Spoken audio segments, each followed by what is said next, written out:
Hello everyone, welcome back to my channel. तो आज हम 6 सितंबर के द हिंदू में देखेंगे हमें क्या क्या पढ़ना है। देखो, बहुत सारा डिबेट डिस्कशन आजकल न्यूज़ चैनल पे यही चल रहा है। Bharat replaces India in G20 invite from president. तो क्या हुआ है ये हम देखेंगे यहाँ पे। अब देखो यहाँ पे क्या हुआ है। Government sources deny plan to formalise only one name for country during special session of parliament. Opposition says BJP is afraid of India. Ruling party leader welcome use of Bharat. ठीक है, अब यूज़ किया गया है भारत नाम का, तो उस पर बहुत ज़्यादा कंट्रोवर्सी हो रही है कि इंडिया ना यूज़ करके भारत क्यों यूज़ किया गया है। ये देखते हैं हम इसमें क्या कहा जा रहा है। इनविटेशन जो सेंड किया गया है प्रेसिडेंट द्रौपदी मुर्मू जी के द्वारा, जो हमारी प्रेसिडेंट हैं, ठीक है, तो उसमें कहा जा रहा है to the head of state को और गवर्नमेंट को और चीफ मिनिस्टर जो हैं इंडियन स्टेट के official banquet on the occasion of G20 summit. उस समय क्या किया गया है, in New Delhi created a flutter as the word India was replaced with Bharat. ठीक है, तो इंडिया को रिप्लेस किससे कर दिए गए, भारत से। Instead of the usual president of India the invitation card says president of Bharat. तो जैसे प्रेसिडेंट ऑफ इंडिया की जगह प्रेसिडेंट ऑफ भारत किया गया। आई डोंट थिंक सो कि इसमें कोई प्रॉब्लम है, क्योंकि हम भी बोलते हैं कि ये हमारा, जैसे इंडिया हम बोलते थे इंग्लिश में, एक तरीके से हमेशा बचपन से सोचते थे कि वो इंडिया कहा जाता है, पर हिंदी में भारत ही कहते हैं। पर ठीक है, बहुत बड़ी कंट्रोवर्सी इस चीज़ पे हो रही है। पर आप अपना व्यू बताना कि भारत क्योंकि हमारी कंट्री ही है, तो उसको यूज़ करने में मुझे नहीं लगता कि कोई प्रॉब्लम होनी चाहिए। ओके, तो चलिए देखते हैं। और हर जगह तो यूज़ हुआ है। आप यहाँ पे देखो, लोगो जो है G20 इंडिया, अगर इनविटेशन कार्ड में भारत लिख दिया तो हो सकता है अपोजिशन का अपना, वो हमें पॉलिटिकल डिबेट में नहीं पढ़ना, पर आप अपनी राय रख सकते हो। Instead of the usual president of India card में क्या लिखा गया, president of Bharat. Opposition question कर रही है reason for change while minister and leaders of the ruling party welcome the move. तो मतलब जो रूलिंग पार्टी के बोल रहे हैं सही है, अपोजिशन कह रही है ऐसा क्यों कर रहे हैं। Government sources told the Hindu that the word Bharat will be used more and more in the coming month for official communication, कि आगे भी ऑफिशियल कम्युनिकेशन के लिए भारत वर्ड यूज़ किया जा सकता है। अच्छा, आप देखो, बहुत सारी कंट्री जो है वो इंडिया जानती है, पर हम बहुत सारी मूवीज़ भी देखते हैं जिसमें यूज़ करते हैं लोग कि हमारी भारत माता है। अब जैसे अगर आप भारत माता बोलते हैं तो भारत यूज़ करने से मुझे नहीं लगता कोई परहेज होना चाहिए।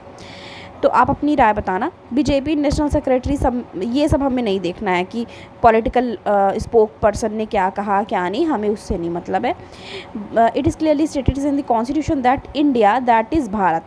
अब देखो, कॉन्स्टिट्यूशन में भी, अब जो नहीं पढ़े हैं प्रियम्बल, ठीक है, हम लोगों ने लक्ष्मीकांत में भी प्रियम्बल देखा। कॉन्स्टिट्यूशन की एक आपकी वो आती है जिसमें कॉन्स्टिट्यूशन के कोड और ये सब दिए रहते हैं, ठीक है, उसमें भी आपने प्रियम्बल देखा होगा। तो उसमें क्लियरली क्या लिखा है, India that is Bharat is a union of state. ठीक है, ये वर्ड यूज़ हुआ है कॉन्स्टिट्यूशन में। ऐसा कोई नहीं कह सकता कि ये अचानक से कहाँ से आ गया। हमें पता है भारत माता, India that is Bharat, India जिसे हम क्या कहते हैं, भारत कहते हैं। It is a union of state. ठीक है, so there is any so where is there any kind of any change, a senior union minister ने ये कहा है। India bloc of parties have tried to reduce the identity of the country to their alliance which is not good, and therefore use of name Bharat both as a decolonizing nomenclature and bringing the name of country out of the reduced exercise was required। तो मतलब ये जो भी इनकी views हैं वो हमें नहीं मतलब रखना है। अगर इस पे कुछ भी आता है तो हम ये वाली लाइन यहाँ से लिख सकते हैं कि कॉन्स्टिट्यूशन में ऐसा मेंशन है, इंडिया दैट इज़ भारत, और आगे जो होगी चीज़ें वो आप क्या कर सकते हो जैसे। लेकिन एक चीज़ याद रखना है, जैसे मेंस में कोई क्वेश्चन इस तरह का अगर आता है तो हमें पहले क्या करना है, इंट्रो तो अपना लिख देना है आपको। बॉडी में आपको फेवर में भी और थोड़ी चीज़ें आपको जो भी लगे, जैसे अपना व्यूज़ आप रख सकते हो कि हाँ ये चीज़ सही मूव है या नहीं सही मूव है, या ऐसा करने से आगे क्या होगा, वो सब आप अपने तरीके से अपने उस पर लिख सकते हो। आगे देखेंगे और कौन सा पढ़ना है। यहाँ पे ब्रिक्स की बात हो रही है, ये एडिटोरियल वाला पेज है हमारा, ठीक है। एडिटोरियल वाले में बहुत कुछ ना कुछ इंपॉर्टेंट रहता है, एक एडिटोरियल वाले पेज में और एक टेस्ट ये कॉन्टेक्स्ट वाला जो एक पेज इसमें ऐड हुआ है उसमें, तो हमारा कुछ ना कुछ ऐसा रहता ही है। अब यहाँ पे देखो बात हो रही है the implications of expansion of BRICS, तो ब्रिक्स के बारे में हमें पढ़ना है जो कि इंडिया भी इसका पार्ट है। क्या कहा जा रहा है ऑन अगस्त 24, ठीक है, कहा जा रहा है on August 24 15th BRICS summit in Johannesburg. तो 15th ब्रिक्स समिट कहाँ पे, देखो यहाँ पे बताया जा रहा है कि 24 अगस्त को 15 ब्रिक्स समिट हुई जोहान्सबर्ग में। Announce that the 5 member grouping, इसमें कौन कौन है, ब्राज़ील है, रशिया है, India, China and south Africa, ठीक है। ब्रिक्स का फुल फॉर्म ही है ये और इतनी कंट्रीज़ इसमें है। हैड इन्वाइटेड 6 न्यू मेंबर, अब छठा न्यू मेंबर किसको इन्वाइट कर रहे हैं, Iran, Saudi Arabia and the United Arab Emirates यानी कि UAE from the West Asia. Egypt and Ethiopia किससे, अफ्रीका से, और किसको यहाँ पे क्या है इनवाइट किया गया था, अर्जेंटीना एंड लैटिन अमेरिका को। अब ये कहा जा रहा है it was reported that 40 countries have shown interest in the BRICS, तो ऐसा कहा जा रहा है कि 40 ऐसी कंट्रीज़ हैं जिनको ये इंटरेस्ट है कि वो ब्रिक्स का पार्ट बनना चाहती हैं, ब्रिक्स की मेंबरशिप वो चाहती हैं। B22 having submitted formal application, जिसमें 22 ऐसे हैं जिन्होंने सबमिट किया है formal applications. From 2009 BRIC have met annually, 2009 से लगातार वो एनुअली मीटिंग होती है ब्रिक समिट की at summit level and is backed by several minister and expert conclave. It has spawned 2 major institution जिसमें है NBD, new development bank, provide development assistance ये provide करती है, and contingent reserve arrangement that support countries facing short term balance of payment pressure, उसको भी ये solve करने में मदद करती है। अब इसको आप यहाँ से इसको ये जान लेना है कि NBD जो है न्यू डेवलपमेंट बैंक, वो एक तरीके से असिस्टेंस के लिए यूज़ किया जाता है, सहायता के लिए यूज़ किया जाता है, फाइनेंशियल हेल्प के लिए ब्रिक्स में। NBD has already financed 96 project valued of $33 billion. BRICS member have been united in the dissatisfaction with the West dominated international institution. तो अभी देखो जो ये लोग हैं, ये जैसे बहुत सारी मोस्ट ऑफ दी चीज़ें वेस्ट डोमिनेटेड हैं, ठीक है, वेस्टर्न कंट्रीज़ का एक तरीके से उन पर डोमिनेशन है। तो कहा जा रहा है institution that has emerged after second world war, ठीक है। सेकेंड वर्ल्ड वॉर क्या क्या आया, जैसे कि वर्ल्ड बैंक आया, IMF आया, ठीक है, UN की जो चीज़ें हैं वेरियस उसकी बॉडीज़ है, वो सब में वेस्टर्न कंट्रीज़ का ज़्यादा दबदबा देखने को मिलता है। Particularly Security Council, more recently World Trade Organization जैसे WTO हो गया, ठीक है। तो ये कहा जा रहा है at Johannesburg UN secretary general जो हैं एंटोनियो, उन्होंने describe them as reflecting yesterday world. तो ये सब लाइनें हमें क्यों याद रखनी पड़ती हैं, जैसे ये तो जब भी कुछ अलग यूज़ करेंगे ये लोग, चाहे किसी समिट में कोई मीटिंग कहीं पे भी, तो हमें वो वर्ड याद रखना है। अब इसमें क्या कहा जा रहा है, US had led the western alliance in the both political and economic area, ये हमको पता ही है, हमेशा से US का दबदबा रहा है। तो ये इधर जो है ब्रिक्स जो है वो भी एक तरीके से अपनी जो पकड़ है मजबूत कर रही है। BRICS challenge this west led world, देखो ये हुआ ना कि वेस्ट लेड जो वर्ड ऑर्डर है उसको चैलेंज कर रही है BRICS nation. It promote intra basic economic and political cooperation, ठीक है, build institution outside western control and agitate robustly for wide ranging reform to accommodate the presence and interest of emerging economy। ये सारी चीज़ें हैं। अब ये कहा जा रहा है apart from reflecting global multipolar world there is an alignment of global interest as well as consider economic clout। तो ब्रिक्स के बारे में हम नोट्स बना चुके हैं, सबको आप लोग को ने ऑलरेडी उसको देखा होगा जो हमने ब्रिक्स पे नोट्स बनाई थी, शॉर्ट नोट। तो बस इसमें कुछ ऐसा ऐड करने को नहीं लग रहा है क्योंकि हमें पता है कौन कौन सी कंट्री हैं, क्या चीज़ें चल रही हैं, ये ऑलरेडी हम पढ़ चुके हैं, पर बस एक बार आया तो हमको फिर से वो देख लेना चाहिए। अब इसमें से थोड़ी चीज़ें जो हमें ध्यान रखनी है वो ये रखनी है कि इसमें ये है कि 40 कंट्रीज़ ऐसी हैं जिन्होंने इंटरेस्ट शो किया है, ब्रिक्स का वो पार्ट बनना चाहती है, मेंबर बनना चाहती है, जिसमें से 22 जो है उन्होंने फॉर्मल एप्लीकेशन भी सबमिट कर दिया है। और NBD जो है वो प्रोवाइड करती है डेवलपमेंट असिस्टेंस, ठीक है, और कंटीजेंस रिजर्व अरेंजमेंट सपोर्ट करती है कंट्रीज़ को जो फेस करती है short term balance of payment pressure को। तो ये 2-3 चीज़ें यहाँ से हमको ब्रिक्स से याद रखने की ज़रूरत है। आगे देखेंगे कि और क्या पढ़ना है। टेस्ट एंड कॉन्टेस्ट वाला पेज आ गया। मैं बोल रही थी कि एडिटोरियल वाली चीज़ें भी इंपॉर्टेंट थी और इस पेज पे भी ये शायद 22 में पेज ऐड हुआ है, आप सबको याद होगा, तब से इस पर कुछ ना कुछ इंपॉर्टेंट रहता ही है। अब इसमें क्या कहा जाए, law governing of forest of the North east, इस पर देखेंगे बात समरी में साइड में ही दिया रहता है तो वही पढ़ना इनफ होता है। क्या कहा जा रहा है यहाँ से, ऑन अगस्त 22 तो अगस्त 22 को क्या हुआ, मिजोरम असेंबली अनएनिमसली, ठीक है, पास्ड रेजोल्यूशन, उन्होंने एक रेजोल्यूशन पास किया, opposing the forest conservation amendment act 2023, important, correct. अब यहाँ से हमें फॉरेस्ट कंजर्वेशन अमेंडमेंट एक्ट के बारे में जानने की ज़रूरत पड़ती है, ठीक है। क्या कहा जा रहा है यहाँ पे, कहा जा रहा है कि मिजोरम असेंबली ने पास किया रेजोल्यूशन, ठीक है, फॉरेस्ट कंजर्वेशन अमेंडमेंट एक्ट 2023 के लिए, to protect the right and interest of the people of Mizoram. तो इसमें ये कह रहे हैं कि जो पीपल हैं मिज़ोरम के, उनके राइट और इंटरेस्ट को प्रोटेक्ट करने की बात उन्होंने करी है।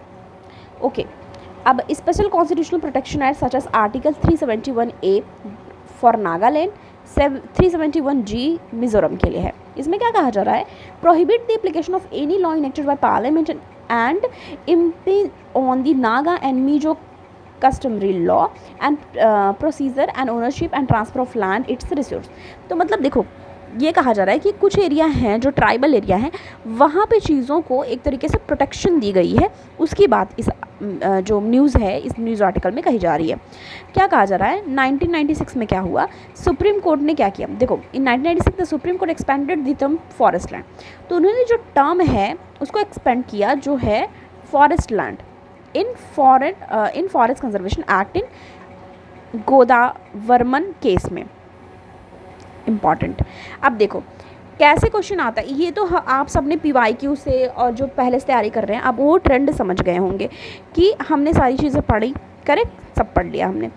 अब यहाँ से लाइन बनती है ना जहाँ से क्वेश्चन आ सकता है कि सुप्रीम कोर्ट, अभी इस तरह के घुमा के पूछेगा कि supreme court expanded the term forest land, तो फॉरेस्ट लैंड टर्म उसने कब एक्सपेंड किया, किस केस में, तो यहाँ से हमें याद रखना है गोदावरमन केस में उसने ऐसा किया, to not only include forest as understood, मतलब सिर्फ फॉरेस्ट ही ना इंक्लूड करके as understood in the dictionary sense, but also any area, कोई भी area recorded as forest in the government record, कोई भी एरिया है अगर वो एज अ फॉरेस्ट रिकॉर्ड है irrespective of the ownership, thus extending the FCA to unclassed forest, तो उसको उस चीज़ में इंक्लूड किया जाएगा। अब देखो यही है कि उन्होंने अपोज किया है, वही सारी चीज़ें यहाँ पे दी हुई हैं। Amendment allow diversion of forest land for road, तो इसमें अमेंडमेंट क्या कर रहा है, अलाउ कर रहा है diversion of forest for the road, railway lines और स्ट्रेटेजिक लीनियर प्रोजेक्ट के लिए विद इन, अब ये देखो एक चीज़ कहा जा रहा है यहाँ पे, within 100 kilometre of Indian international borders और line of control without forest clearance under forest conservation act 1980, ये सब लाइनें याद रखनी है। Most of India's north east fall in this 100 kilometre range, बता रहे हैं बहुत सारे नॉर्थ ईस्ट जो हैं वो इधर ही आते हैं। When it meet next week, Nagaland assembly will also face student demands to pass resolution, किस चीज़ के resolution, against amendment. Tripura, Mizoram and Sikkim ruled by Bharatiya Janata Party for its allies have also opposed to 100 kilometre exemption clause, तो उनको सब ने क्या किया, oppose किया है। FCA एप्लीकेशन क्या है नॉर्थ ईस्ट के लिए, is FCA application to the applicable to the North East, special constitution protection जैसे अभी जस्ट हमने पढ़ा, ये है 71A एंड G क्या करता है, Nagaland and 371G for Mizoram prohibit करता है application of any law enacted by Parliament that impinges on the Naga and Mizoram customary law and producer ownership and transfer of land and resources, तो ये हम ऑलरेडी समरी में देखें, ये इंपॉर्टेंट है। तो इस तरह की चीज़ें, गोदावरमन केस के बारे में यहाँ बात हुआ है जहाँ पे फॉरेस्ट लैंड की बात की है, एक्सपेंड किया the term forest land in Godavarman case, ये लाइन याद रखनी है हमको, ठीक है। तो ये सब चीज़ें हैं जो इम्पॉर्टेंट पड़ती हैं हमारे एग्ज़ाम के लिए। ओके, आगे देख, हर एक पेज में ये वाला लिखा है इंडिया, और अब यहाँ पे एक हमें जानना है, Indo Pacific China map on agenda as PM leaves for Jakarta. देखो एक चीज़, आपको ये चीज़ पता है ऑलरेडी कि चाइना ने क्या किया है, एक नया मैप रिलीज़ किया है, उसके लिए क्या कहा जा रहा है इस आर्टिकल में, ये हम देखेंगे।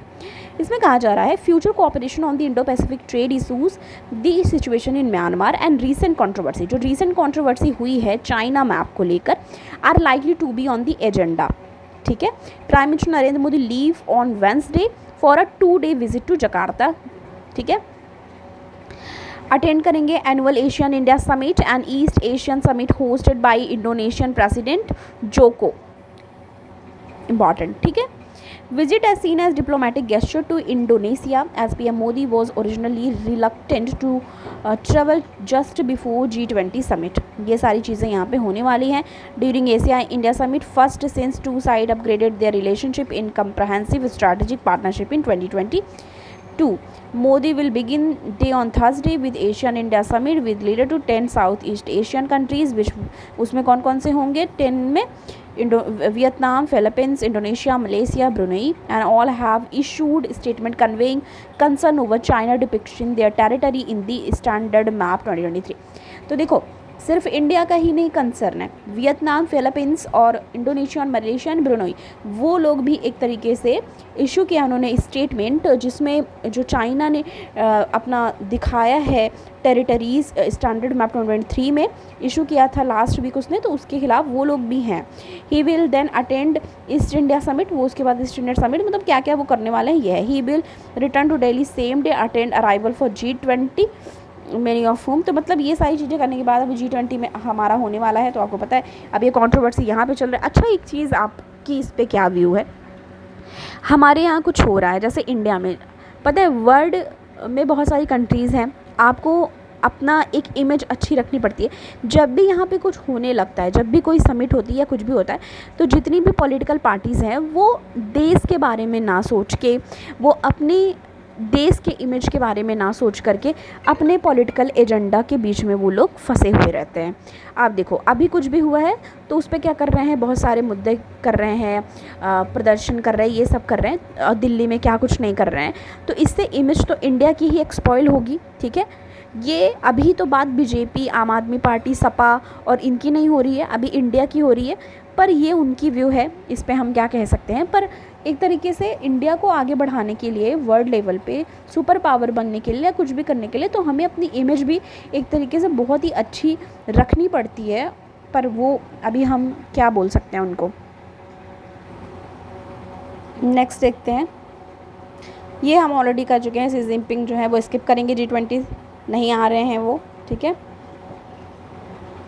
India Bharat interchangeable can be use in official invoices says legal expert, उस पर बहुत सारे बवाल हो रहे हैं।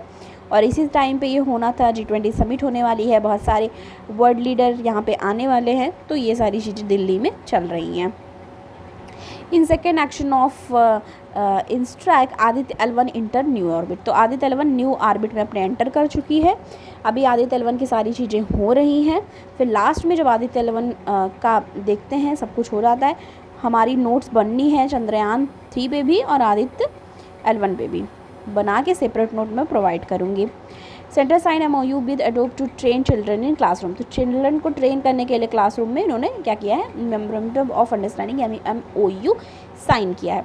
President Murmu honour 75 teachers with national award on Teachers' Day, ये बहुत ही एक अच्छी बात हुई कि प्रेसिडेंट जो मुर्मू हैं हमारी, उन्होंने ऑनर किया 75 टीचर्स को नेशनल अवार्ड के साथ। अब ये बहुत अच्छी चीज़ है। अभी देखो आजकल मैं देख रही हूँ, या आपने भी नोटिस किया होगा, टीचर्स को बहुत सम्मान मिल रहा है। बीच में ऐसे कुछ नहीं होता था, बहुत सारे टीचर्स का इंटरव्यू हो रहा है, वो जो स्टॉक पे आ रहे हैं, बहुत कुछ उनको ऑनर दिया जा रहा है। क्या कहा जा रहा है, president Droupadi Murmu facilitated 75 teachers को उन्होंने फैसिलिटेट किया है न्यू दिल्ली में टीचर्स डे के दिन, जो कि था कल 5 सितंबर को। Each of the 50 school teacher, 13 थे जो हायर एजुकेशन इंस्टीट्यूट के थे, 12 थे जो ministry of skill development and entrepreneurship के थे, जिनको रिसीव हुआ है सर्टिफिकेट ऑफ मेरिट और कैश अवार्ड, मतलब 50,000 रुपये कैश भी मिले हैं उनको। अर्चना नगोरी जो कि तेलंगाना की हैं, उनको मिला है work on the improving enrolment rate, उन्होंने इम्प्रूव किया है, ठीक है। दाखिला जो होते हैं एडमिशन, मतलब इनरोल किए जाते हैं ना बच्चे स्कूल में, उसका इनरोलमेंट रेट उन्होंने इम्प्रूव कराया है। एंड रिड्यूस ड्रॉप आउट, जिसकी वजह से ड्रॉप आउट्स जो हैं वो रिड्यूस हुए हैं, मतलब जो बच्चे पढ़ाई बीच में ही छोड़ देते थे, तो उस चीज़ को भी उन्होंने इम्प्रूव कराया, जिससे वो कमी आई है, ड्रॉप आउट में कमी आई है। Was awarded for his effort at developing low cost teacher learning material. Chandan Mishra ji जो हैं, ठीक है, मैं इनके नाम को हाईलाइट कर देती हूँ, ओके। तो यहाँ से अर्चना नगौरी और दूसरा चंदन मिश्रा। चंद्र मिश्रा जो है वो वेस्ट बंगाल के हैं। was recognized for his effort at integrating augmented and virtual reality in the teacher learning process. Similarly दूसरे एक हैं, देखो द्विजेंद्र कुमार जो कि बिहार से हैं, उनको मिला है initiative to make it school a divyang model school. तो उन्होंने दिव्यांग मॉडल स्कूल बनाया है, ठीक है, जो डिसेबल पीपल होते हैं, जो बच्चे होते हैं उनके लिए। He involve in the community in spreading awareness of the health and hygiene, child marriage और डायरी, इस पर भी बात की है। दूसरे हैं मुजीब रहमान, जो कि मुजीब रहमान जी जो हैं वो कहाँ के हैं, केरला के हैं। प्रमोट गुड रीडिंग हैबिट, उन्होंने प्रमोट किया है good reading habit through various innovative activities, मतलब बहुत सारी इनोवेटिव एक्टिविटीज़ के माध्यम से उन्होंने क्या किया है, प्रमोट किया है गुड रीडिंग हैबिट को। एम भास्कर राव जी जो हैं वो कहाँ से हैं, आंध्र प्रदेश से। कंडक्ट किया अवेयरनेस उन्होंने, programme and participate activities issue किया है, चाइल्ड लेबर, चाइल्ड मैरिज और ये सब पे। दूसरा है दिनेश बाबू, और ये सारी चीज़ें यहाँ पे है। और दूसरा एक यहाँ पे देखो दिनेश बाबू एसोसिएट प्रोफेसर हैं international institute of information technology के बेंगलुरु के। उनको अवार्ड इसलिए दिया गया है, उन्होंने क्या किया है, for developing an innovative UPSC virtual reality interviewing platform उन्होंने बनाया इसके लिए। और नेक्स्ट कौन है, इंद्रनाथ सेन गुप्ता जी, जो कि प्रोफेसर है मैथमेटिक्स के आईआईटी गांधीनगर में। उनको सेलेक्ट किया है for his dedication and contribution, किस चीज़ के लिए, हायर एजुकेशन में और in reaching lives of student. Union education minister Dharmendra Pradhan ji ने क्या किया है, लॉन्च किया Malaviya mission teacher training programme भी, ठीक है। तो ये भी यहाँ से इम्पॉर्टेंट निकल के आता है। तो ये नेशनल अवार्ड प्रोवाइड करा गया टीचर्स डे के दिन, ये भी हमें जानना ज़रूरी होता है। और नेक्स्ट देखेंगे हो सकता है कि नॉर्थ कोरिया के जो किम है वो मिले पुतिन से रशिया में इस महीने, ये भी कहा गया है। और नेक्स्ट देखते हैं क्या कहा जा रहा है। अब ये पूरा ये सब स्पोर्ट का है, ये भी स्पोर्ट्स का है पेज। साइंस का ही आया है, criminalising wilful environmental damage is harder than sound. तो बता रहे हैं कि क्रिमिनलाइजिंग विलफुल इन्वायरमेंटल डैमेज क्या है, वो बड़ा है हार्डर देन साउंड, तो ये भी है। अब ये सारी चीज़ें भी हैं, सब हम डिस्कस करेंगे अपने शॉर्ट नोट में, ठीक है। 1 मिनट। तो थैंक यू सो मच, मिलती हूँ मैं आपको नेक्स्ट वीडियो के साथ। Thanks for watching.